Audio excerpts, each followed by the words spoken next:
Ok, super. Je vais commencer les analyses alors. Je vais commencer par trois valeurs et puis s'il y en a d'autres qui sont proposées dans le Twitch ou le Discord, je les ajouterai du coup ensuite. Je vais commencer par Veolia, qui a été demandé par un membre du Discord, je crois. Et je crois que c'est toi, Julien, non? Veolia, d'Erichbourg et Schneider Electric. En tout cas, c'est un Julien. Je sais pas si c'est toi, mais c'est possible. Allez, je vais commencer. Tu me diras si c'est bien toi.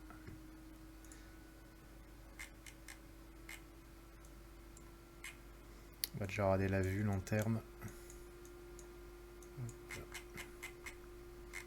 Et je vais tracer à l'époque des supports long terme qui sont importants et on est dessus du coup.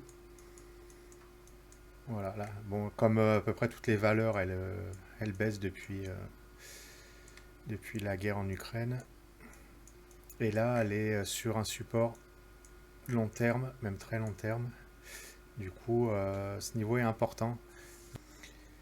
Ça peut être un niveau d'achat éventuellement, pour ceux qui croient en la valeur sur du long terme. Ça ne veut pas dire que ce support ne va pas casser, que ça ne va pas aller plus bas, mais en tout cas, c'est déjà un niveau intéressant techniquement. On est à plus de 50% par rapport au plus haut récent. 30%, pardon. Voilà, donc là déjà, on a un premier niveau vraiment intéressant pour les longs termes. Il y en aura plus bas, hein, si ça va plus bas, bien sûr. Hop, on peut en trouver d'autres après. Ça, c'est une zone à 16 euros qui est intéressante aussi pour faire de l'accumulation. Voir une entrée sur le titre si on n'est toujours pas sur le titre et qu'on y croit à long terme. Donc là, il y a ce premier niveau qui est important. On est dessus. Aujourd'hui, l'ensemble des marchés est en baisse et le titre perd 4,5%. Donc ça a accéléré un peu au niveau de la baisse. Ce qu'on peut faire aussi, c'est tracer la ligne baissière. Et ça, c'est plus pour les traders. Pour rentrer. En trading, je ne rentrerai pas tant qu'on est en dessous de cette ligne. Hop, on va remettre les moyennes mobiles, c'est toujours un peu plus sympa. Bon, là, on est en dessous de toutes les moyennes mobiles importantes. Et on voit que la 50 est pas mal quand même parce que c'est elle qui dirige un peu le cours. Et à la hausse comme à la baisse, ça a servi de support à la hausse et ça a servi de résistance à la baisse. Voilà, en trading court et moyen terme, j'attendrai la cassure de cette résistance pour rentrer, avec éventuellement d'autres signaux, bien entendu. Donc là, c'est un titre qui est baissier court terme, qui a vraiment chuté lors de l'annonce de l'invasion russe et qui a été sur les 22, puis qui a remonté comme l'ensemble du marché sur les 28-30 euros. Donc ça a remonté fort, et puis après là il y a une baisse assez lente et une accélération ensuite de la baisse. Un petit rebond là dernièrement parce que bon, c'est un peu consolidé. Et là aujourd'hui ça rechute fort comme toutes les valeurs à peu près.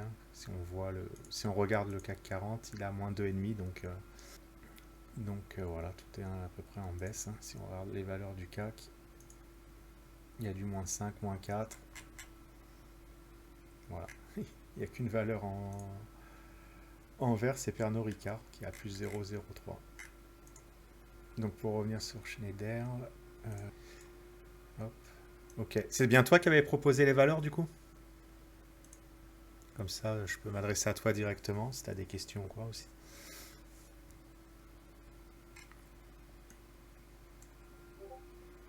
Ok, super. C'est une valeur que tu veux avoir en portefeuille, que tu as, ou c'est une valeur que tu veux trader? Ok, c'est pour éventuellement du long terme. Veolia, Schneider. Ok. Ou très long terme même. Ouais. Ok. Alors moi je fais pas de conseil d'achat bien entendu, mais techniquement c'est déjà un premier niveau intéressant pour ceux qui croient à la hausse à long terme. Ça c'est un support qui est intéressant. Si, vu le contexte, je propose moi plutôt que si vous êtes intéressé par une valeur, de rentrer en plusieurs fois pour vraiment limiter la casse, parce qu'imaginez sur cette valeur, mais ça peut être la même chose sur d'autres valeurs, que le titre fasse ça, c'est possible, hein. Que le support casse et que ça aille sur les 16 et qu'ensuite ça consolide pendant des mois, voire enfin des semaines, voire des mois. entre 16 et 21. Et en espérant que les 16 ne cassent pas, parce qu'ils peuvent aussi casser. C'est dommage de perdre tout ce temps-là pour rien, on va dire. Alors vous avez acheté là en étant en moins-value latente.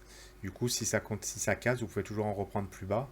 Et puis si l'ensemble du marché venait à se reprendre, ça n'empêcherait pas d'acheter à la hausse aussi sur cassure de la résistance ou cassure de cette résistance-là. Donc soit de l'oblique ou de celle-là. Pour du très long terme, si le marché se reprend, faut pas louper le train ensuite. Mais en attendant, tout baisse et il n'y a pas de bonnes nouvelles qui arrivent. Donc je conseille vraiment de pas trop charger et d'acheter en plusieurs fois en fait. Et s'il y a des signaux ensuite au niveau des news, des fondamentaux et techniques, vous aurez tout le temps d'acheter sur la hausse, hein. Voilà, donc Schneider, c'est le gros niveau, c'est 22. Ensuite, c'est. Alors, il y a un autre support juste en dessous qui est quand même assez sympa, parce que c'était la résistance de 2015. Donc, c'est pas rien non plus. Et donc, ça peut aussi freiner un peu le cours, on va voir, dans les jours à venir. Stratégie long terme, ça peut être un achat en 3 fois, hein. Ça peut être un achat à ce niveau-là, ça peut être un achat sur cette zone. Ensuite, on n'est pas obligé d'acheter le support pile poil, hein, on peut attendre. Voilà. Voilà. Si vous êtes très long terme, vous n'êtes pas forcément à 2% près. Vous pouvez acheter à ce niveau-là, éventuellement, si vous croyez toujours à la hausse. Et ensuite, si ça remonte, par exemple, on attend la cassure de ce niveau-là, on peut acheter ici. Alors vous allez me dire, ouais, mais le prix unitaire va monter. Mais c'est le prix à payer pour avoir un signal positif, quoi. Vous achèterez l'action plus cher, mais vous aurez plus de garanties, du moins à court terme déjà, voire à moyen long terme. Ensuite, on peut se mettre aussi en vue semaine pour voir un peu comment est le titre depuis la création, enfin depuis l'introduction en 2001, même en 2000, en août 2000. Là, il y a eu la bulle internet, tout montait, y compris les valeurs traditionnelles comme Veolia. Et ensuite, il y a eu la crise du 11 septembre. Et après la reprise des marchés entre 2003 et 2007. Et après, il y a la crise des subprimes. Et ensuite, le titre a rebaissé sous ses plus bas historiques. Donc ça crée de nouveaux plus bas historiques. Et donc il faut vraiment faire attention parce qu'elle est capable d'aller à 6-7 euros. Alors là, je ne connais pas les fondamentaux, hein, je n'ai pas regardé. De ce que je vois là rapidement, hein, la croissance, il y a une croissance légère, mais une croissance. Et il y a des bénéfices. Après, je n'ai pas été plus loin que ça, là, je regarde juste en 30 secondes. Voir s'il n'y a pas vraiment une grosse alerte au niveau des fondamentaux. Parce que on ne sait jamais s'il y a des pertes fortes ou quoi qui arrivent d'un coup. C'est bien de le savoir. Même quand on fait de l'analyse technique pure et dure. La moyenne mobile 200 est pas mal en weekly aussi. Là, on voit que ça tient le cours. Et on est dessus d'ailleurs, hein. Et on peut aussi tracer le support oblique haussier depuis 2013. Depuis 2013, elle monte. Alors, elle monte en zigzag, hein, bien sûr. Et ce support est important. Là, on est vraiment sur un gros support, hein. Pour moi, c'est vraiment la tendance très long terme. C'est la moyenne mobile 200 weekly. C'est un support horizontal de 2011, 2015, 2021 avant la hausse, avant la dernière grosse hausse. Donc c'est vraiment une zone de support très très forte pour Schneider, pour Veolia. Donc pour moi, c'est une zone d'achat pour ceux qui pensent que le titre va se reprendre sur du long terme, voire très long terme. Donc c'est pas un conseil d'achat, bien entendu.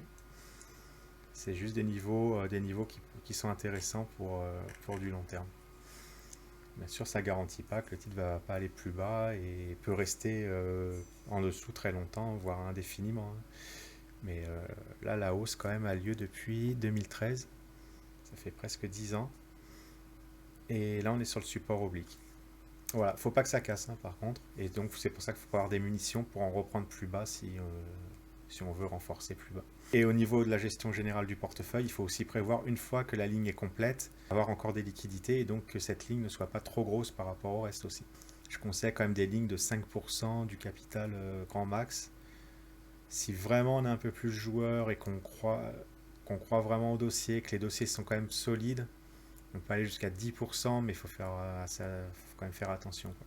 Il suffit que vous ayez 2-3 dossiers comme ça, à 10%, que ça se passe mal, il vous reste plus que 70% du capital ensuite. Donc voilà, 5% c'est bien. Quand on a vraiment un très petit capital, on peut pas faire 5 ou 10%, on est obligé de faire 30, 40, 50, avant d'attendre des nouvelles rentrées de fonds. Donc il faut vraiment une gestion qui limite le risque. Et qui en même temps aussi permettent de profiter de la hausse si ça monte sur du long terme, bien sûr. On va passer à... En tout cas, c'est une valeur haussière très long terme qui a monté fort dernièrement, enfin dernièrement entre 2021 et 2022, et là comme toutes les valeurs qui corrigent et qui reviennent sur une zone de support. Donc c'est le support avant la montée, c'est le support de 2015-2011, et c'est un support oblique très long terme. Et la moyenne mobile de 100, je répète, mais là c'est pour vraiment faire la liste exhaustive de tous les supports. Voilà.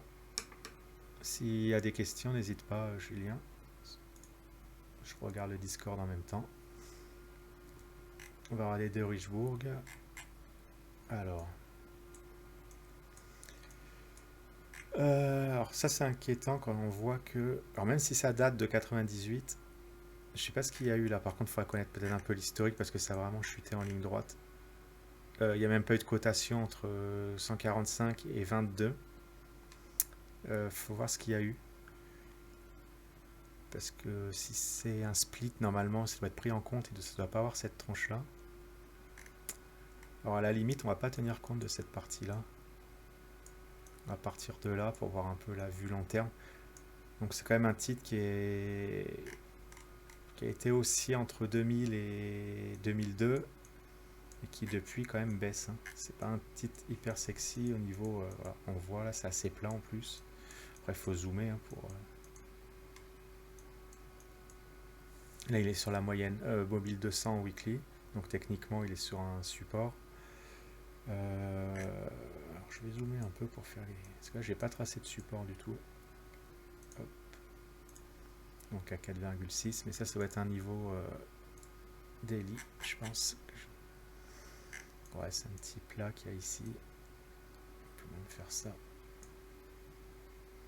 Là, on est sur un support aussi. C'est un support qui avait servi lors de la montée. Donc le titre était passé de 3 à 6 rapidement, ça a corrigé et c'est passé de 6,5 à 5,5, 5,5 euros, avant vraiment de faire un rush jusqu'à 12 euros. Donc une montée assez forte sur un an. Donc ce support est important quand même si ça n'a pas tapé beaucoup de fois dessus, il a quand même servi de support avant la hausse, quoi. Donc il ne faudrait pas qu'il casse, sinon on ira sûrement vers 4,8 et ensuite beaucoup plus bas vers 4, on peut le tracer, mais à mon avis ça doit être par là la zone. Je cherche les zones travaillées où il y a beaucoup de points. Ça peut servir de support un peu plus long terme pour faire de l'accumulation. Si tu en as pas et que tu y crois à long terme, ça peut être déjà un premier niveau. Là pareil, il faut prévoir que ça aille à 4,3 parce que ça fait quand même... Si tu charges à fond, à 100% de la taille finale de la ligne, tu peux vite te retrouver à moins 17. Après, même si c'est du long terme et que tu as le temps, c'est jamais agréable de se retrouver à moins 15, moins 20 rapidement, quoi. Donc là, il y a deux petits supports qui sont quand même intéressants. Et il y en a un plus gros à 4,3. D'ailleurs, là, on voit qu'il est actuellement travaillé, sensiblement vu 1 heure. Voilà, ça rebondit dessus. Pour l'instant, ça casse pas. Après, si le marché est trop baissier, les supports, ils cassent en général. Si ça fait moins 2% sur les indices tous les jours, ça tient pas. Voilà. Ce qui peut être intéressant, ça, à court terme, c'est vraiment de rebondir sur un de ces supports pour essayer de retrouver les plus hauts ensuite. Voir à moyen terme.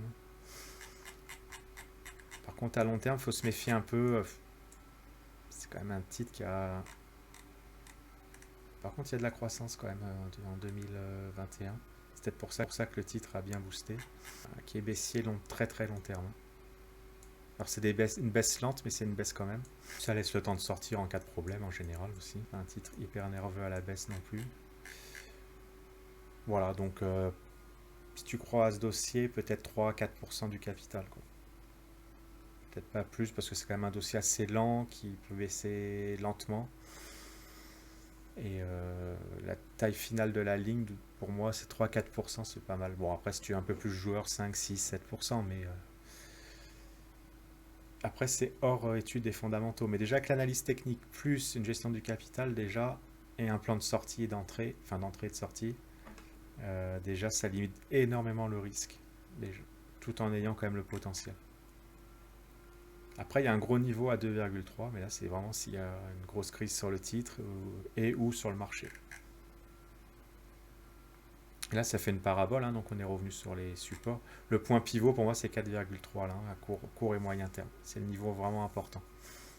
Est-ce qu'on va y aller? Je ne sais pas, mais c'est vraiment un niveau important. Celui-là est pas mal quand même, parce que comme je l'ai dit, c'est vraiment l'appui avant la hausse. Donc c'est un niveau important. Voilà, donc il est sous les moyennes mobiles. Pour du trading, là je parlais pour le trading, pour ceux qui en font. Là, la moyenne mobile 10 est très bien pour... ça peut sauver, hein, on se dit, tant que c'est en dessous de la moyenne mobile 10, on n'achète pas. Ben là, ça vous fait... rien qu'en ayant cette analyse-là, là c'est plus facile parce que je vois le graphique, ok, mais ça vous fait économiser 30% là déjà. Et quand ça casse, on peut attendre aussi une autre cassure, un autre signal derrière pour vraiment acheter quand on est en trading. On n'est pas obligé d'acheter bêtement dès que la moyenne mobile casse. Ou si on le fait, c'est pas idiot dans le sens où derrière on a un stop court sous un support qui peut être assez intéressant comme ici. Voilà, dans la montée là ça casse, on achète, on met le stop en dessous. On sait que ça peut, en TP1 on peut avoir un niveau de 5, ouais, 5%. Et si on retourne sur les plus hauts récents, 25%, pour une perte de à peu près 8-10%. Mais là, on achèterait déjà assez loin du support, donc il faudrait peut-être prendre qu'une demi-position. Si on a été rentré sur ce trade. Il aurait été perdant du coup, hein. On aurait pu alléger sur le TP1 ou à l'approche du TP1, mais imaginez qu'on ne le fasse pas. Bah, au bout d'un moment, ça casse et on perd au maximum 10%. 8 à 10% si on met le stop sur le support. Ce qui est pas mal quand même, hein, 8-10% en trading. Mais du coup, comme le stop est loin, on peut prendre qu'une demi-position, qu'un trois quarts d'une position, pour vraiment limiter la perte par rapport au capital. Et du coup, ça offre un potentiel de 22% pour une perte de 10% sur une demi-position. C'est correct. Dans un marché baissier, il ne faut pas trop le faire non plus comme ça. Voilà, faut peut-être attendre d'autres signaux. Là, il n'y avait pas un autre signal pour acheter, à part la moyenne mobile 50 qui avait cassé. Mais dans ce cas-là, on peut aussi mettre un stop sur la moitié de cette moitié de position sous la moyenne mobile 50. Bon, là, après, c'est du trading, mais c'est pour vous dire il y a plusieurs scénarios, même à la baisse, pour protéger son capital et sa position. Il ne faut pas se mettre en risque, parce que imaginez, là, vous n'avez pas de stop, vous dites, bon, si ça monte à court terme, je vends, je me fais vite un peu d'argent. Sinon, bah, je verrai, de toute façon, ça ne veut pas trop baisser, elle a déjà perdu 25%. Et vous voyez, après, là, comme ça baisse lentement, puis après, il y a une accélération de la baisse, et puis ça rebaisse lentement, une nouvelle accélération. Et on se retrouve à moins 40, et c'est juste pas tenable quoi, en trading de garder des positions pareilles. Donc même sur un titre assez lent, on peut quand même se faire piéger. Donc le stop est obligatoire, bien entendu. Euh, Même quand on est présent, c'est bien d'avoir un stop. Une baisse peut être très forte, il peut y avoir d'un coup une news, etc. On n'a pas le temps de réagir, au moins le stop vous protège un peu. Le graphique est assez spécial quand même, hein. On passe de 2 à 9, de 9 à 3. Il y a des hausses fortes, il y a des périodes lentes de consolidation. Là, pendant 5 ans, 6 ans, le titre a quasiment pas bougé. Quand vous êtes très long terme, même si vous êtes très long terme, c'est long hein, quand même, là, de voir un titre qui bouge pas trop. Et là, c'est vrai que depuis 2018, il est un peu plus intéressant parce qu'il bouge au moins. Par contre, voilà, faut faire attention. Ceux qui ont acheté à 10 et se sont retrouvés à 2,5, ça fait quand même une moins-value latente assez forte. C'est pour ça que rentrer en plusieurs fois après une grosse hausse, c'est quand même pas mal, quoi. Concernant Schneider, je crois qu'au niveau des fondamentaux, elle est pas trop mal. Elle est en légère croissance, ça fait du bénéf. Là pareil, hein, j'ai pas vu les autres chiffres, donc ça fait pas tout. Mais ça donne déjà une indication. Et sur TradingView, vous avez cette indication. Je sais pas si on le voit à l'écran, je vais le monter. Juste en dessous le titre là. Voilà, en dessous le cours, vous avez... alors les volumes, c'est intéressant. Vous pouvez voir les volumes aussi sur moyen sur 10 jours. Aujourd'hui, ça baisse fort, mais vous voyez qu'on est à 260 000 et que le volume moyen, c'est 800 000. Donc le volume est faible en fait. Bon, il reste 2 heures de cotation, mais le volume n'est pas énorme. Donc on baisse sans trop de volume, donc c'est là que ça décharge pas en masse. Mais ça décharge lentement quand même. Ça fait 3 mois que ça baisse. Et petit à petit, ben, les opérateurs quittent le navire sur les différentes actions du CAC 40 et même du marché américain, quoi. Mais c'est intéressant de voir les volumes. Et les volumes moyens, ça vous donne des petites indications assez intéressantes, je trouve. Et en dessous, on voit les bénéfices et le chiffre d'affaires. Ça vous donne une petite indication quand tout est dans le rouge ou passe dans le rouge. Ça donne quand même un warning. Même moi qui fais essentiellement de l'analyse technique, je le regarde ça. Parce que s'il y a vraiment une news que j'ai pas vue, une tendance qui commence à être baissière au niveau du chiffre d'affaires, etc. Alors ça peut des fois être aussi lié à des investissements, etc., des changements de stratégie. Donc c'est pas forcément négatif, mais ça met une petite alerte quand même. Après, il faut regarder un peu plus en détail les fondamentaux et les news. Mais déjà, c'est bien d'avoir des alertes quand même. Voilà. C'est bien de faire des vérifications. Vaut mieux pas trop trader et bien trader que en faire trop et rentrer un peu n'importe quand, n'importe comment, quoi. Même quand on fait du long terme, très long terme, on peut quand même éviter des fois de rentrer un peu au milieu de nulle part, quoi. Après, en mode DCA, c'est encore autre chose parce que là, vous avez prévu de tous les mois, par exemple, ça peut être tous les 2 ou 3 mois, mais on va dire tous les mois, de remettre de l'argent et d'acheter donc des nouveaux titres et de renforcer des positions. Et du coup, même si vous achetez un peu au milieu de nulle part et à un mauvais moment, les prix vont être lissés avec le système de DCA, donc ce système d'acheter sur la durée. Donc le DCA va vraiment limiter le titre. Après, le risque. Mais après, si le titre est mauvais, et si vous achetez plusieurs titres mauvais, bien sûr, si c'est baissier sur 5, 10, 15, 20 ans, vous serez quand même en perte même avec du DCA. Ça fait pas tout non plus, mais ça limite énormément le risque. Et ça offre quand même du potentiel à très long terme hyper fort. Mais après, il faut bien choisir ses titres. Et des fois, vous pouvez arbitrer aussi sur du long terme. Si un titre devient mauvais, vous pouvez arbitrer. Mais là, de ce que je vois au niveau des fondamentaux, euh, ça reste correct. Est-ce que ça va pas se dégrader à l'avenir? On ne le sait pas, bien sûr. Mais ça reste correct. Et au niveau du graphique, bien sûr, on est passé sous les moyennes mobiles, comme toutes les valeurs. Est-ce que c'est pas une opportunité sur des titres comme ça? C'est fort probable que oui. Et donc, c'est bien de trouver les niveaux importants. Donc là, sur un support intermédiaire, le titre, c'est un peu la baisse a ralenti, hein, donc là, on consolide. Aujourd'hui, comme ça baisse un peu fort partout, le support est attaqué à 110 euros. Et si ça casse à 105, il y a un beau niveau, je trouve. C'est un beau niveau pivot.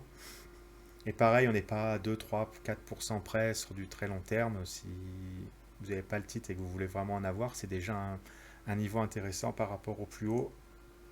On est à moins 37%, donc il y a une sacrée décote du cours. Et ça peut offrir une opportunité. Après, bien sûr, si le marché reste baissier pendant 6 mois, 1 an, 2 ans, on peut aller bien plus bas et plus longtemps. Et assez longtemps, je veux dire. Mais votre gestion doit prévoir ce cas de figure. Et donc, doit prévoir que si le titre va à 80, bah, votre portefeuille ne sera pas mort pour autant parce que vous aurez d'autres valeurs à côté, parce que vous aurez des liquidités, parce que vous allez de temps en temps ajouter des fonds pour renforcer certaines valeurs et acheter de nouveaux titres. Et parfois arbitrer aussi, si un titre devient vraiment très mauvais au niveau de l'actualité et que tout le monde quitte le navire, des fois c'est pas mal de vendre aussi pour acheter d'autres titres. Mais tant qu'il n'y a pas de mauvaise news, des titres comme Schneider, il y a des niveaux qui sont intéressants pour faire du très très long terme, voire même du long terme. Donc le prochain niveau important, il est à 105 euros. Voilà, donc comme toutes les valeurs, la moyenne mobile 200 à casser, enfin toutes les valeurs ou presque. Pareil, là, la moyenne mobile 50 est pas mal pour voir la tendance court-moyen terme. Et la moyenne mobile 10 hein, pour les traders. Tant qu'on n'a pas passé cette moyenne mobile avec une consolidation derrière et voir éventuellement un autre signal, on n'achète pas, on laisse le petit baisser. Ou on peut tester un support avec un stop court juste derrière. Mais il faut pas, quand le marché reste baissier, la tendance de fond reste baissière, que le marché est baissier depuis plusieurs mois, il faut faire attention parce qu'à force de faire des trades perdants de 2, 3, 4, 5%, ça commence après à faire baisser le capital aussi et votre performance annuelle. Donc il faut faire vraiment attention à ça, de ne pas faire trop de tentatives non plus quand le marché est baissier. On étale les achats et les tentatives de rebond sur les supports. Après, il y a toujours des petits rebonds, il y a toujours des petits trucs à faire, mais il ne faut pas trop en faire quand le marché est baissier. Là, en achetant le support, on pouvait faire 5%. Actuellement, 5%, on ne crache pas trop dessus en trading. Mais là, est-ce que ça va à nouveau rebondir et faire 5-10%? On ne sait pas. Si vous faites 4-5 tentatives à moins 3, bah, ça vous fait entre moins 10 et moins 15% de moins-value sur la taille d'une position. Mais comme le marché est baissé, vous pouvez aussi faire des tradings sur 3/4 d'une position, voire la moitié, pour aller vraiment limiter le risque. Voilà, Schneider, c'est une valeur qui est haussière très long terme, très long terme, qui est presque même exponentielle dans la hausse, et qu'il a bien corrigé, mais après, c'était une hausse dans la hausse en fait. Hein. Donc là, il y a une accélération haussière, et à la fin de la hausse, une nouvelle accélération encore plus forte en janvier, en fin d'année 2021 et janvier 2022. Et ensuite, ça a baissé comme l'ensemble des titres du marché, avec un rebond intermédiaire. Et là, on est presque sur un niveau pivot. Voilà, donc ça c'est voilà, les niveaux qui sont intéressants pour du très long terme. Donc 110 et 105 euros à peu près, enfin, on va dire 112 et 106, on n'est pas 1 euro près quand on achète pour du long terme.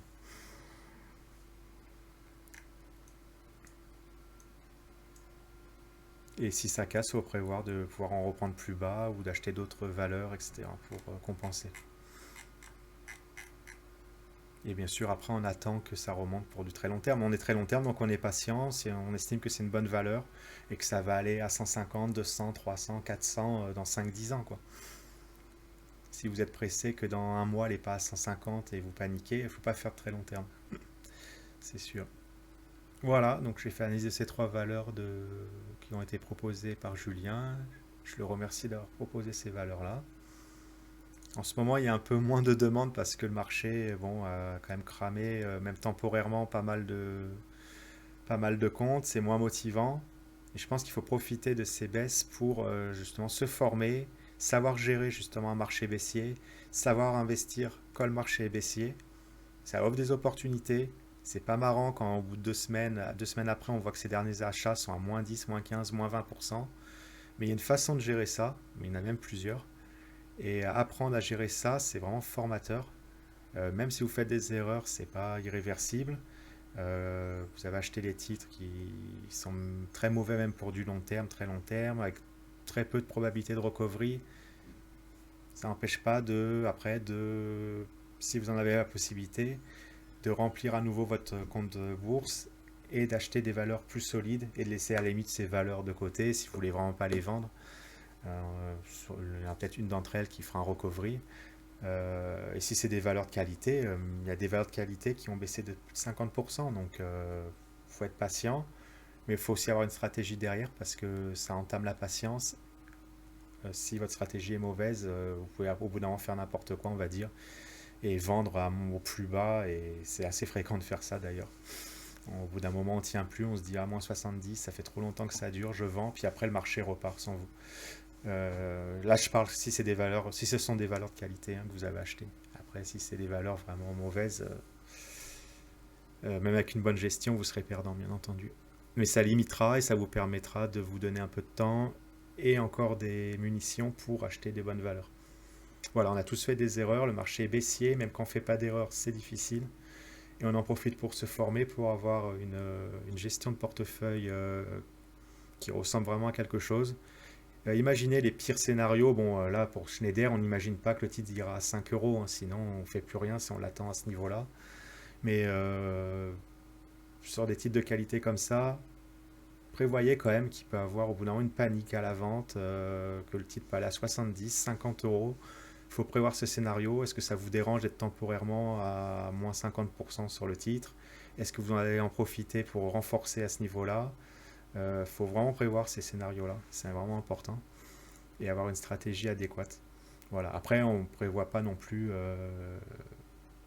Après, dans la gestion globale du portefeuille, il faut prévoir qu'un titre peut couler. On ne sait jamais. Même un titre de qualité. C'est pour ça que dans la gestion de portefeuille, on recommande entre allez, 3 et 5% par ligne. Et pour comme j'ai dit tout à l'heure, pour les plus joueurs, 5 à 10% sur les titres de qualité. C'est pas trop aberrant à partir du moment où le titre est de qualité. Il peut devenir mauvais à un moment donné, mais même si vous perdez entre 5 et 10%, ce qui est déjà pas mal, il vous reste quand même entre 95 et 90% de votre portefeuille. Donc vous aurez des munitions pour vous refaire. Le pire, c'est d'avoir plus de 50% sur une valeur et qu'elle baisse de plus de 50% et qu'elle ne remonte pas, quoi. Là, ça bloque vraiment votre capital. Voilà. Donc, si vous avez une gestion globale de votre portefeuille euh, qui est cohérente et une gestion de chaque investissement qui est aussi cohérente, il peut quasiment rien vous arriver en fait. Alors, maintenant, si le marché est baissé pendant 3 ans, vous aurez, même avec du DCA, etc., vous aurez des pertes latentes sur 3 ans. C'est sûr. Toutes les valeurs, si toutes les valeurs chutent, hein, bien sûr. Après, s'il y a une sélection, qu'il y a certaines valeurs qui remontent et ce sont les vôtres, là, vous serez gagnant. Mais c'est pas aberrant de se retrouver des fois avec 2 ans, voire 3 ans de moins-value latente sur un portefeuille très long terme. Mais là, très long terme, on parle de 10, 15, 20 ans. Donc ça sera un passage un peu difficile, mais à très long terme, vous serez gagnant. Mais ce sera grâce à votre gestion de portefeuille. Par contre, si on y va à fond les ballons, on achète n'importe quoi, et puis on se dit de toute façon dans 10 ans, je serai 15, 20 ans au pire, je serai en gain, c'est pas une bonne gestion, quoi. Et c'est pas un bon rendement. Vous allez être à zéro au bout de 5 ans ou 10 ans, et vous allez être à plus 20 ou 30% dans 5 ou 10 ans, c'est pas un beau rendement. Donc il faut vraiment accumuler des titres à bas prix si possible, et des titres surtout de qualité, et avoir une bonne gestion de portefeuille derrière. C'est quasiment obligé que ça marche. Après, il n'y a pas encore eu de scénario où la bourse a baissé pendant 10 ans. Ça peut aussi arriver, mais si ça arrive, tout le monde sera perdant. Donc, du moins temporairement. Voilà. Je t'en prie, Julien. J'espère que ça a été utile. Si tu as d'autres questions, même après le live, tu peux poser sur le Discord. Voilà. Dans mes analyses, il n'y a pas de prévision.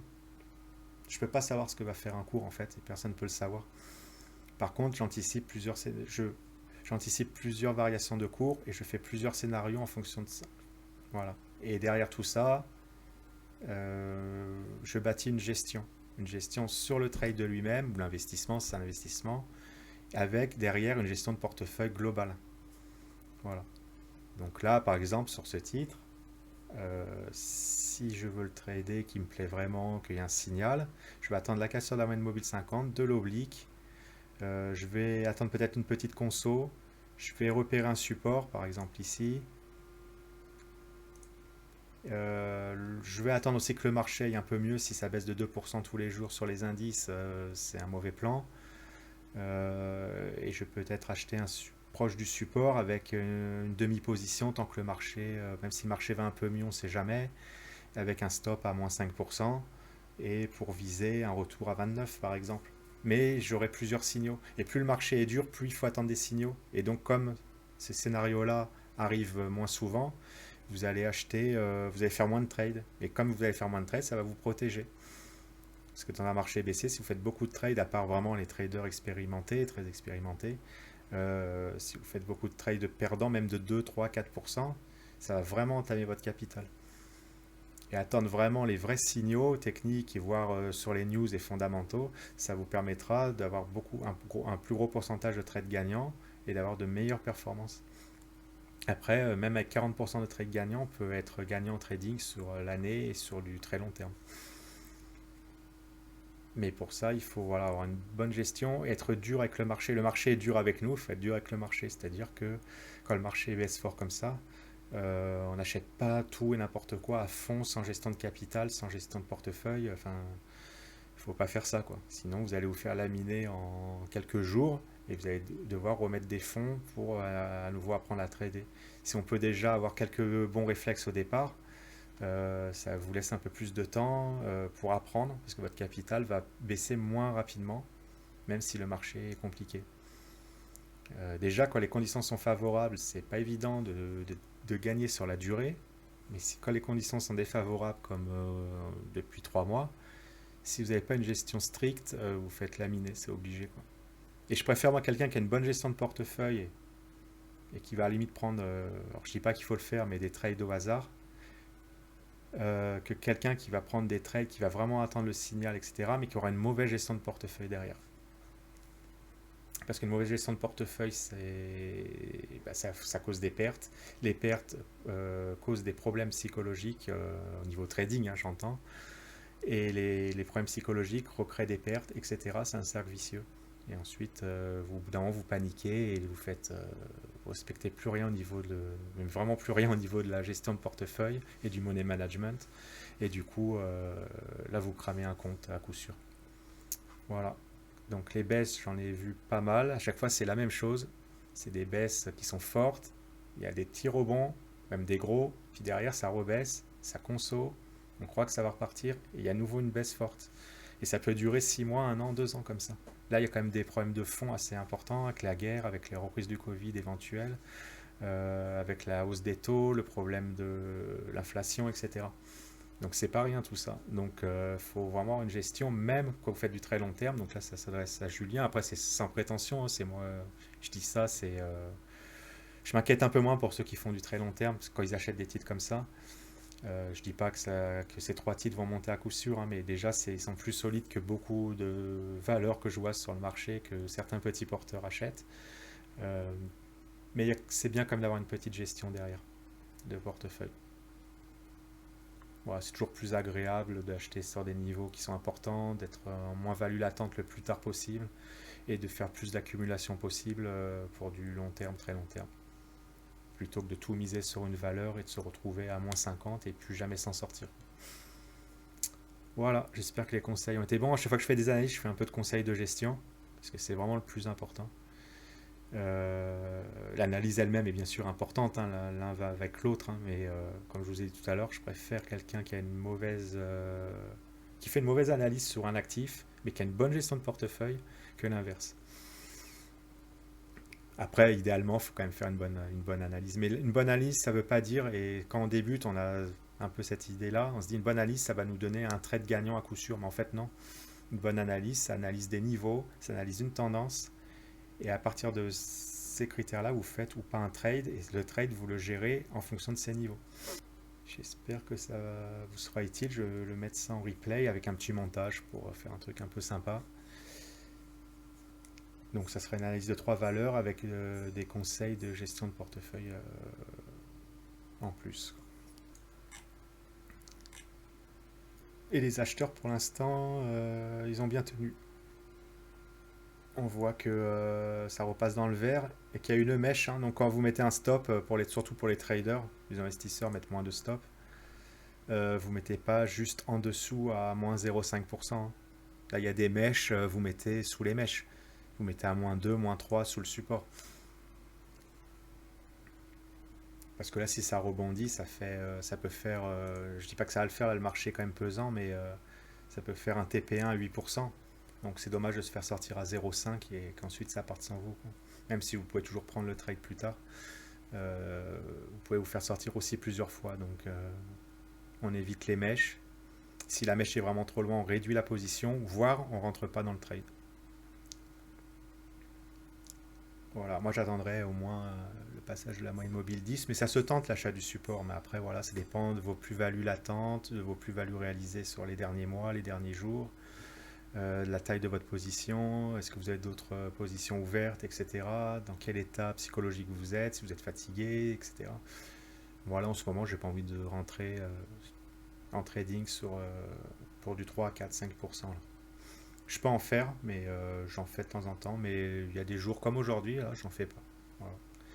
Le marché est un peu pesant et Voilà. Il y a des moments où on n'a pas envie de perdre non plus, donc même 2-3% sur un trade d'une demi-position, on n'a pas envie de les perdre. On préfère garder le capital pour des jours meilleurs. Après, il faut quand même s'exercer, il faut quand même quand on est habitué, il faut rester en contact du marché, il ne faut pas rester 6 mois, 1 an sans trader. Sauf cas exceptionnel, hein, si on a des problèmes dans sa vie perso ou autre. Mais il faut rester en contact du marché. Donc c'est pour ça de temps en temps je fais un petit trade et j'arrive à être légèrement gagnant sur les dernières semaines, voire les derniers mois, quoi. C'est pas fou, mais ça me permet de rester en contact avec le marché quand même. Voilà, je vais vous laisser. Je vais faire le montage dans la soirée, voire demain, pour mettre la vidéo en ligne demain après-midi ou après-demain. Voilà. Là en journée, c'est normal qu'il n'y ait pas trop de monde qui peut regarder le live. Et en ce moment, il y a beaucoup moins de monde que pendant la crise Covid où quand les marchés se reprenaient vraiment fortement et que tout montait, c'était la folie. Là, il y avait beaucoup plus de monde sur le Discord, beaucoup plus d'interactions, beaucoup plus de tout en fait, de trade, parce que tout marchait en même temps, donc c'était quand même aussi motivant. Hein, mais la baisse, voilà, c'est un moment où on peut se permettre de moins trader, de moins investir, d'étaler vraiment ses achats, ses opérations, d'agir quand même, et en même temps, entre-temps, de se former. Voilà, c'est important de se former, on croit que des fois, faut juste cliquer pour gagner, mais non, en fait, voilà. Après, quand on est très très long terme, ou plus on va loin dans le temps d'investissement, moins on a besoin de savoir de choses, c'est ce qui est l'avantage. Par contre, on peut quand même filtrer certaines valeurs, attendre certains niveaux avant d'acheter ou de ne pas acheter d'ailleurs. Voilà, tout ça, c'est important. Et là, du coup, ça nous laisse du temps, le marché baissier, pour apprendre. Alors, c'est moins motivant d'apprendre quand ça baisse, mais vous avez plus de temps, il faut en profiter. Voilà, allez, à bientôt et à tout à l'heure sur le Discord. Allez, salut!